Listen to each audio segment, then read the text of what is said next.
ఇవాళ మా పిల్లలు బాయికాడికి పోయి తాటి గేవులు తెచ్చుకున్నారు. ఇగో ఇట్లుంటాయి తాటి గేవులు అంటారు, పిక్కలు అంటారు. వీటిని తాటి పిక్కలు అని కూడా అంటారు.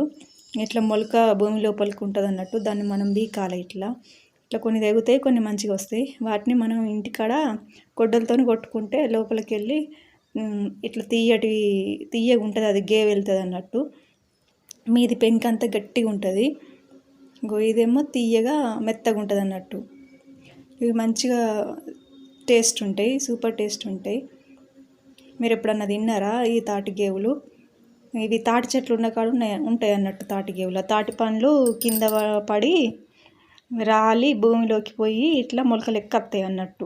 వీటిని మనం తెచ్చుకుంటేనేమో ఇట్లా కొట్టుకొని గేవులు లెక్క తినచ్చు. అదే పీకకుండా అట్లనే ఉంచినాం అనుకో, అవి పెరిగి తాటి చెట్టు అవుతాయి అన్నట్టు. మళ్ళా గుంపులు గుంపులుగా ఉంటాయి ఒక్కొక్క దగ్గర. అందుకని చేనులలో తాడి చెట్లు ఉంటే వాటి కింద రాలినాయి అన్నీ రైతులు ఎత్తుకపోయి ఒక మూలకు పారబోస్తారు అన్నట్టు.